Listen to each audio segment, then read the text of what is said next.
నమస్తే, welcome to Leo news.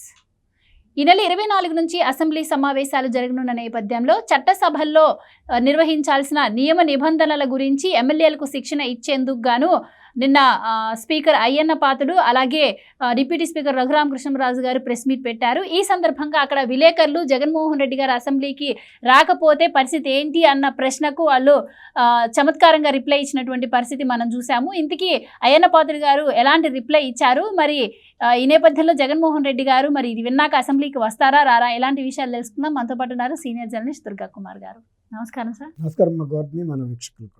Sir, assembly సమావేశాలు అందున బడ్జెట్ సమావేశాలు జరగనున్న నేపథ్యంలో మరి జగన్మోహన్ రెడ్డి గారు ఈసారి కూడా రాకపోతే డిస్క్వాలిఫై అవుతారు అని చర్చించుకుంటున్న నేపథ్యంలో నిన్న వీళ్ళు ప్రెస్ మీట్ పెట్టడం జరిగింది. సో ఈ ప్రెస్ మీట్లో ఒక క్వశ్చన్ అడిగారు, మరి జగన్మోహన్ రెడ్డి గారి పరిస్థితి ఏంటి అని. మరి ఎమ్మెల్యేకి ఎంత టైం ఇస్తామో అంత టైం ఇస్తామని చెప్పి అయ్యన్న పాత్రుడు గారు చెప్పడం జరిగింది. మరి ఏంటి సార్, ఈసారి రాకపోతే మరి డిస్క్వాలిఫై చేస్తారా? దీనికి సంబంధించి డిప్యూటీ స్పీకర్ రఘురామకృష్ణరాజు గారు కూడా స్పందించారు. ఇంతకీ వాళ్ళు ఏం చెప్పారు, మరి జగన్మోహన్ రెడ్డి గారి పరిస్థితి ఏంటంటారు? జగన్మోహన్ రెడ్డి గారి పరిస్థితి, ఆయన ఒక పరిపక్వత కలిగిన రాజకీయ నాయకుడిగా స్పందించట్లేదు, అవకాశాలను ఉపయోగించుకోలేకపోతున్నాడు, ప్రజల ముందు తను ఒక ఉన్నత స్థానంలో ఆవిష్కరించుకోలేకపోతున్నాడు అనే భావన కలుగుతూ ఉంది. ఆయనలాగానే అందరూ ప్రవర్తిస్తారని ఒక అనుమానం పడుతున్నాడు. ఆయన రాజకీయాల్లో ఉన్నతంగా ప్రవర్తించే వ్యక్తులు ఇంకా ఉన్నారో ఆ తరం వ్యక్తులు, అలాంటి వాళ్ళు ఆయన వయస్కులు కూడా ఉన్నారనేది కూడా ఆయన గమనించట్లేదు. ఆయన గతంలో ఒక 151 మంది సభ్యుల బలంతో శాసనసభలో మాట్లాడిన అవాకులు చవాకులు, అసభ్య పదజాలం, అప్రజాస్వామ్యమైనటువంటి మాటలు, చేష్టలు తనకు కూడా ఎదురవుతాయి అనే ఒక భయంతో తను శాసనసభకి వెళ్లకుండా అవాయిడ్ చేస్తూ తిరుగుతున్నాడు. దాని మూలన ప్రజల్లో కూడా అసలు ప్రజల తరపున శాసనసభలోకి వెళ్ళి ప్రజల సమస్యలు మాట్లాడని వ్యక్తులకి మనం ఆ 11 స్థానాలు కూడా ఇవ్వటం ఎంతవరకు న్యాయం అనేది ప్రజలు కూడా సందిగ్ధంలో పడ్డారు. సరే, ఇది ఇట్లా ఉండగా తన సొంత కుటుంబ సభ్యురాలైనటువంటి షర్మిల గారిని అనవసరంగా కిలికాడు.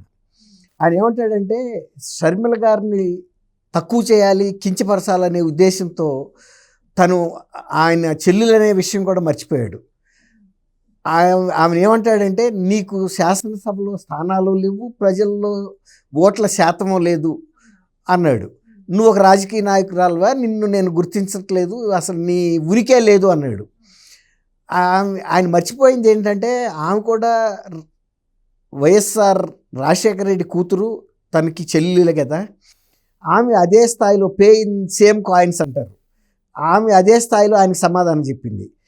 నాకు ప్రజల్లో ఓట్ల శాతం లేకపోయినా, శాసనసభలో ఒక సీటు లేకపోయినా, నీకన్నా కూడా ప్రజా సమస్యల్ని ప్రజా జీవితంలో నేను ప్రస్తావిస్తున్నాను, విధానపరంగా అవును ప్రతిపక్షంగా ఉన్నాను.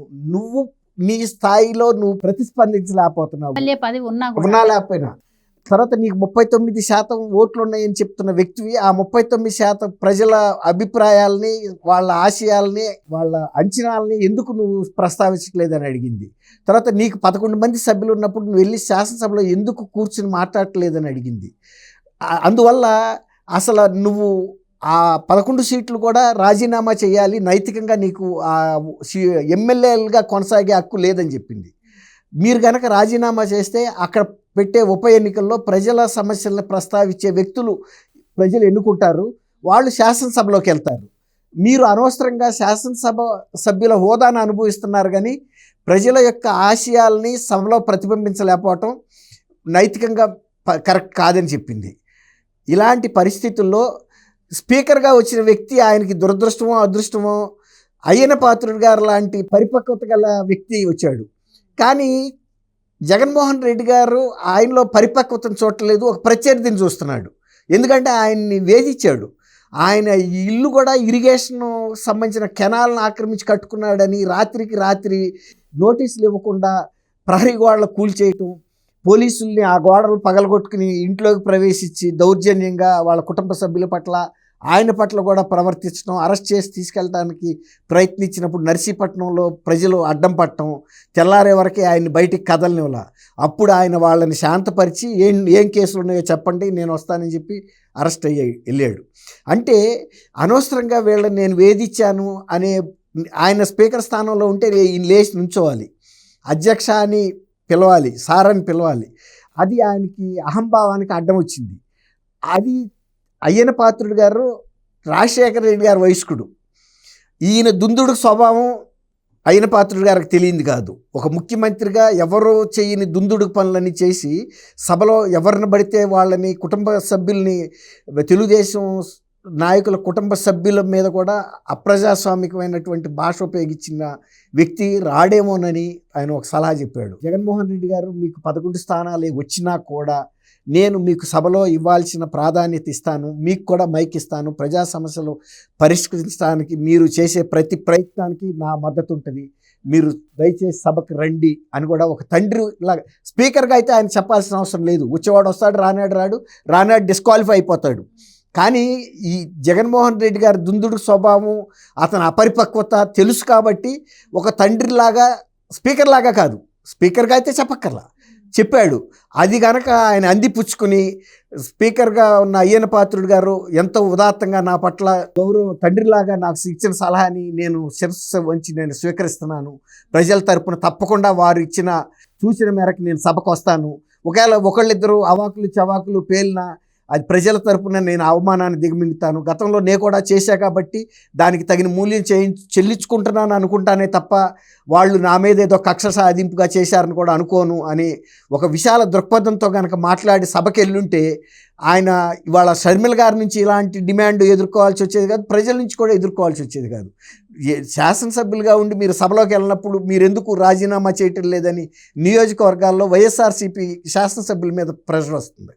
పని ఆయన పులివెందుల శాసనసభ్యుడిగా కూడా బాధ్యతగా వెళ్ళాలి కదా, అందులోనూ మీకు హోదా లేకపోవచ్చు. తర్వాత హోదా గురించి కూడా లేఖలు రాయటం.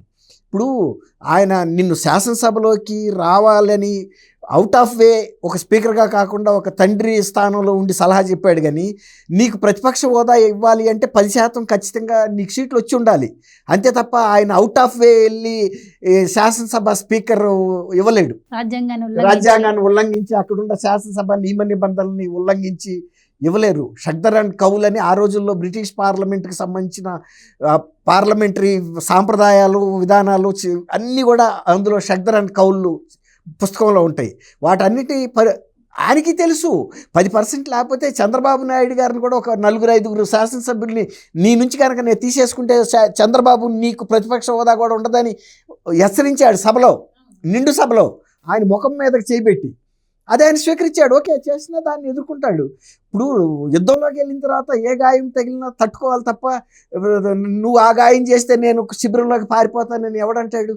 అట్లా ఆయన రెడీ అనుకున్నట్టు సిద్ధపడ్డాడు. ఇప్పుడు అట్లాగే ఇవాళ ఆయన శాసనసభలోకి వెళ్ళి కనుక తన బాధ్యతలు కనుక నెరవేర్చుంటే ఇవాళ ఈ పరిస్థితి వచ్చి ఉండేది కాదు. ఇవాళ విలేకరులు కూడా అడిగారు మరి ఇప్పుడు ఆయన పరిస్థితి అని. ఆయన ఒక శాసనసభ్యుడే కాబట్టి ఏ శాసనసభ్యుడైనా కనుక 60 రోజుల పాటు నిరంతరంగా కనుక వరుసగా హాజరు కాకపోతే వాళ్ళని డిస్క్వాలిఫై చేయమని పార్లమెంటరీ లెజిస్లేచర్ చట్టాలు చెబుతున్నాయి. ఆయన ఆ చట్టం ప్రకారం డిస్క్వాలిఫై అవుతాడు. ఒకవేళ అవుట్ ఆఫ్ వే వెళ్ళి అయ్యన్న పాత్రుడు గారు కూడా జగన్మోహన్ రెడ్డి గతంలో ముఖ్యమంత్రి చేశాడు కాబట్టి ఎగ్జామ్షన్ ఇవ్వమని రాస్తే ఆయన పదవి కూడా ఉండదు, అది రాజ్యాంగ వ్యతిరేకం. కాబట్టి ఆయన అదే చెప్పాడు, అందరు శాసనసభ్యులకి ఏ చట్టం వర్తిస్తుందో జగన్మోహన్ రెడ్డికి కూడా అదే వర్తిస్తుందని చెప్పాడు. రైట్. మొన్న కూడా జగన్మోహన్ రెడ్డి గారు ప్రెస్ మీట్ పెట్టిన సందర్భంలో విలేకరులు ప్రశ్న అడిగారు, మీరు ఈసారి అసెంబ్లీకి వెళ్తున్నారా అంటే అసెంబ్లీకి వెళ్ళడం గురించి ఏముంది, ఇటు స్పీకర్ స్పందించలేదు, ఇటు కోర్టు నుంచి ఏం రాలేదని చెప్పారు. సో స్పీకర్ ఆహ్వానించారు కాబట్టి మరి రేపు ఇంకా జగన్మోహన్ రెడ్డి గారు వెళ్ళే అవకాశం ఉంటుందంటారా? స్పీకర్ ఆహ్వానించడం కాదు ఆయనకి, మీరు అర్థం చేసుకోవట్లేదు. ఆకలి రాజ్యంలో అక్కడ ఢిల్లీలో వీళ్ళంతా నిరుద్యోగులు గుడికి వెళ్తారు. వెళ్తే పూజారి కొబ్బరి ప్రసాదం చిప్పలు పెట్టండి వీళ్ళకి, వాళ్ళు వెళ్ళరు, ఆశీర్వదించేస్తాడు. వాళ్ళు వెళ్ళకుండా చేయబెట్టి విషయం అంటూ ఉంటారు ప్రసాదం పెట్టమని. వాళ్ళు ఆకలితో ఉన్నారు. ఇప్పుడు ఆయనకి ఆకలి ఏంటంటే ప్రతిపక్ష నాయకుడు హోదా ఇవ్వాలి, హోదా ఇవ్వకుండా ఆహ్వానిస్తే ఒట్టి కాగితంతో వెళ్ళడు ఆయన. దాంతోపాటు పళ్ళెం కూడా పంపాలి, మీకు ప్రతిపక్ష నాయకుడు హోదా ఇచ్చామని. ఆయన దానికోసం ఎదురు చూస్తున్నాడు. కాబట్టి ఇట్లాంటి మౌఖికమైన ఆహ్వానాలని ఆయన గౌరవించి ఉంటే ఆ రోజునే ఆయన మర్యాద దక్కేది. ఇప్పుడు నన్ను ఒక పెళ్ళికి ఒక విందుకు ఆహ్వానించినప్పుడు నేను రాజమార్గం గుండా వెళ్తే బాగుంటుంది.